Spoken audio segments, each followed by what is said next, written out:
এখন আমরা ক্লাস 9-এর 8.3 এর 4-এর দাগের উৎপাদক বিশ্লেষণটা নিয়ে আলোচনা করব।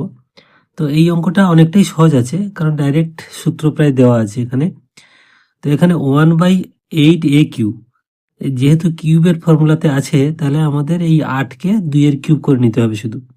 এখানেও তাই আছে, 8/b কিউ, 8টাকে 2-এর কিউব করা যাবে। তাহলে এখানে আমরা যদি সাজিয়ে লিখি, a cube plus b cube সূত্র যদি আনি, তাহলে এটা হচ্ছে 1/2a তার হোল কিউব প্লাস এটা হচ্ছে 2/b এর হোল কিউব। মানে 1 এর কিউব তো 1, আর 2 এর কিউব হচ্ছে 8, আর a কিউব এখানেও তাই, 2 এর কিউব মানে 8, আর b কিউব আছে। তাহলে a cube plus b cube সূত্র আমরা পেয়ে গেছি। a cube plus b cube সূত্রটা আমরা জানি। তো a cube plus b cube সূত্র হচ্ছে a plus b into a square minus ab plus b square. তাহলে সূত্রটা আমরা শুধু জাস্ট ভেঙে দেবো। তাহলে a মানে এখানে 1/2a প্লাস b মানে 2/b। তাহলে এটা হয়ে গেল a plus b into a square.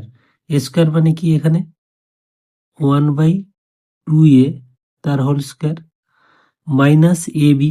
এ মানে 1/2a এর জায়গায়, আর বি মানে 2/b প্লাস বি স্কোয়ার মানে 2/b তার হোল স্কোয়ার।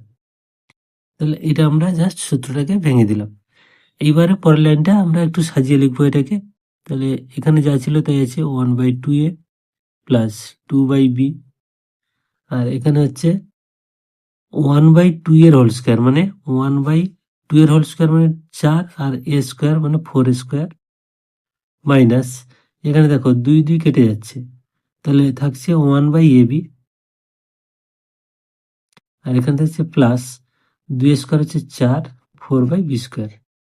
তাহলে এটাই হচ্ছে অ্যান্সার। খুব সহজ ছিল, জাস্ট সূত্রটাকে আমরা ভাঙলাম।